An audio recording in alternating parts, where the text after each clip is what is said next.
In the Six-Day War of 1967, Israel gained control of the Sinai Peninsula and Gaza Strip from Egypt, the Golan Heights from Syria, and the West Bank from Jordan.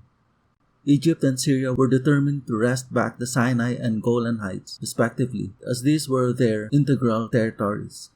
In 1967, Egypt, Syria, and other Arab countries issued the Khartoum Resolution, which advocated that only force would be used to win back these lost territories.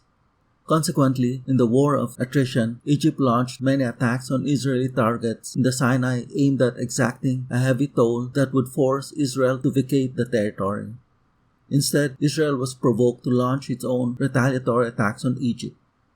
Similar armed incidents also occurred with Syria, Jordan, and Lebanon.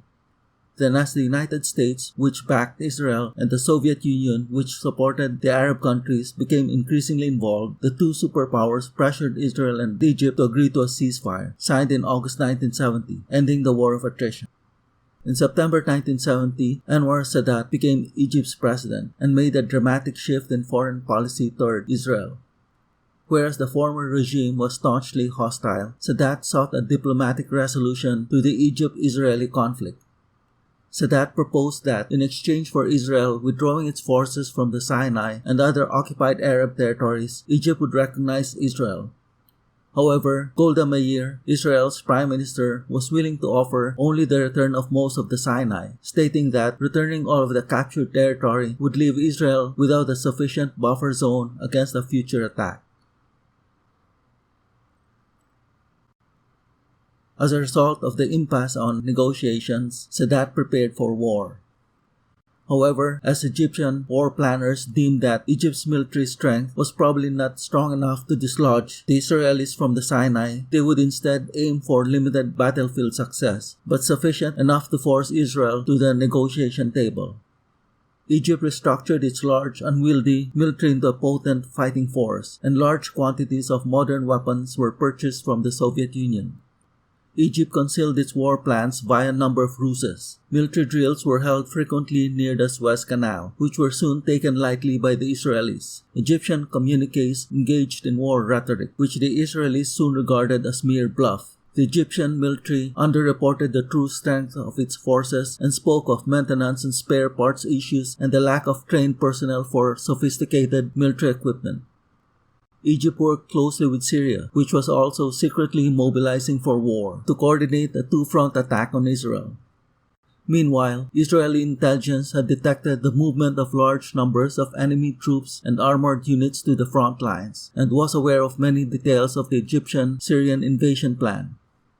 On October 6, 1973, just hours before war broke out, Israel had implemented partial mobilization, although many top Israeli officials were unconvinced that Egypt and Syria would initiate war. Egypt and Syria attacked on Yom Kippur, when most Israeli soldiers were on leave. On October 6, 1973, Egyptian planes attacked the Sinai, striking Israeli bases, artillery positions, and radar facilities. Simultaneously, Egyptian artillery batteries pounded Israeli positions across the Suez Canal. Then, under the cover of artillery fire, Egyptian assault units in rafts crossed the Suez Canal, and on the other side, engineering crews created breaches on the sand wall using powerful water pumps. Using bridging equipment, Egyptian troops and tanks poured into the Sinai. Israeli forward positions collapsed, while Israeli warplanes sent to the front were shot down by Egyptian surface-to-air missiles, or SAMs, and Israeli tanks were neutralized by Egyptian anti-tank infantry units. In the next few days, Egyptian forces consolidated and advanced 8 kilometers into the Sinai, with the Egyptian 2nd and 3rd armies respectively deploying north and south of the Suez Canal. From October 10 to 13, 1973, no major battles occurred and forward lines settled. Egypt had achieved its war aim, gained a limited victory to be used to negotiate the end of the wider Egypt-Israeli conflict. By then, the Soviet Union was airlifting large quantities of war material to Egypt to replace the huge expended inventories. The United States was also delivering large amounts of weapons to Israel, which was also experiencing a considerable drain in its war arsenal. By then also, Israel had fully mobilized its forces. Also on October 6, 1973, Syria commenced hostilities with the aim of recapturing the Golan Heights using overwhelming force against the small Israeli garrison. Syrian planes and artillery batteries pounded Israeli positions, while engineering crews cleared minefields and anti-tank ditches. Israeli planes and tanks went on the attack but suffered heavy losses to Syrian SAMs and anti-tank weapons.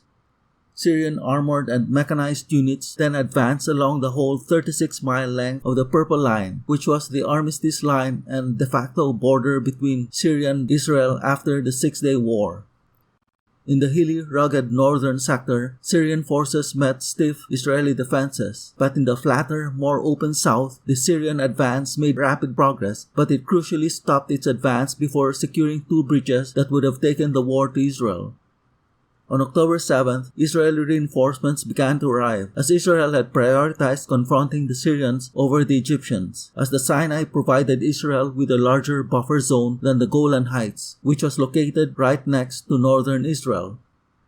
On October 8, 1973, the now reinforced Israeli defenses finally stopped the Syrian offensive, while Israeli planes, adapting new tactics to avoid enemy radar detection, attacked Syrian SAM batteries, ground units, and supply lines. The next day, Israeli forces launched their first counterattacks.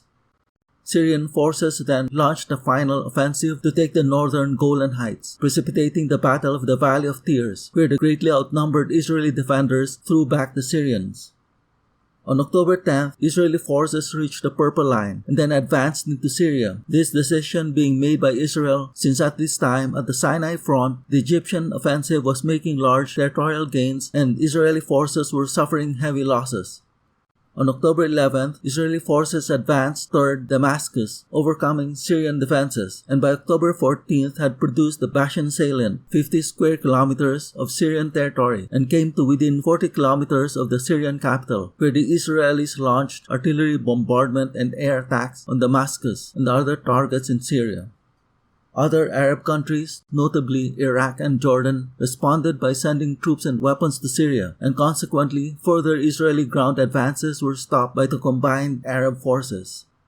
But as Israeli forces were threatening Damascus, Syria appealed to Egypt to restart hostilities in the Sinai. In response to Syria's frantic appeal as Israeli forces bore down on Damascus, Egyptian forces advanced into the Sinai, crucially leaving the protection of their SAM batteries. In the ensuing battles at Gidi and Mitla passes, involving a combined 1,300 tanks squaring off, Israeli forces scored a decisive victory. These battles proved the turning point as Israeli forces now seized the initiative in the Sinai sector. Exploiting a lightly defended area in the Egyptian defenses, on October 15, 1973, Israeli forces rushed an armored unit that crossed the Suez Canal. Once on the Egyptian side, Israeli forces wreaked havoc, destroying SAM and artillery batteries, which then allowed Israeli planes to gain full control of the sky. A fierce two-day armored battle ensued for control of the Suez Canal, and on October 18th, Israeli armored and infantry units, having repulsed an Egyptian counterattack, were soon crossing through roller and pontoon bridges into Egypt.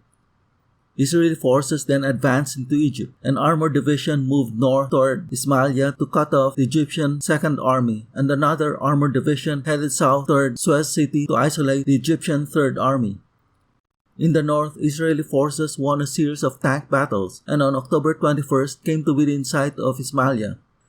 Egyptian resistance greatly intensified and the Israeli attempt to encircle Ismailia was foiled and the Egyptian Second Army's supply and communication lines from Ismailia remained secure. In the south, the Israeli armored advance threw back repeated Egyptian counterattacks in disorganized tactical battles. On October 24th, Israeli forces encircled Suez City and cut off the Egyptian Third Army, the pivotal point of the war, and also took Adabiya in their farthest advance and coming to within 100 kilometers of Cairo.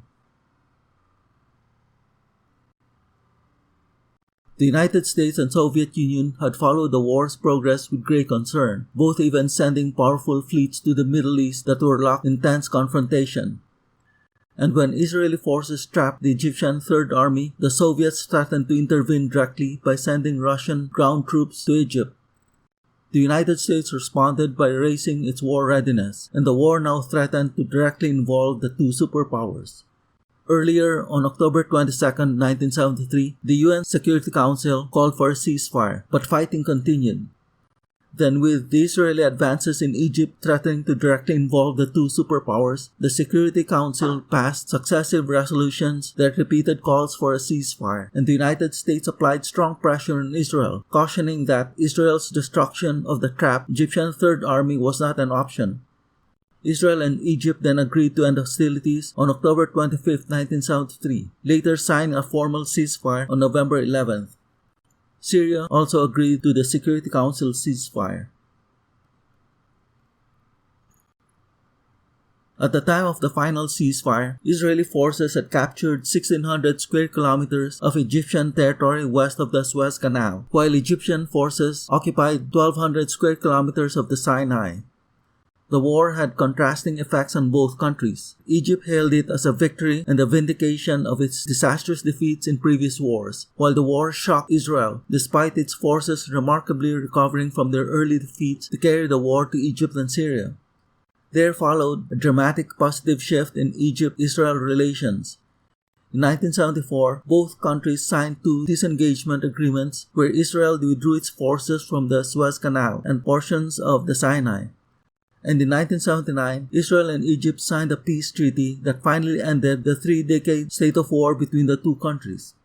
Egypt officially recognized Israel, diplomatic relations were established, and Israeli troops fully withdrew from the Sinai.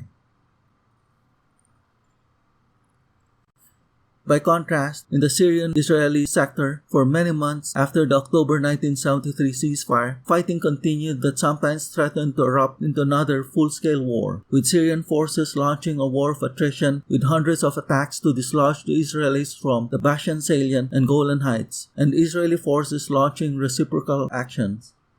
But with United States mediation, on May 31, 1974, Syria and Israel signed a military disengagement agreement that included a ceasefire and the separation of forces by a buffer zone, and Israeli forces withdrew to their side of the Purple Line.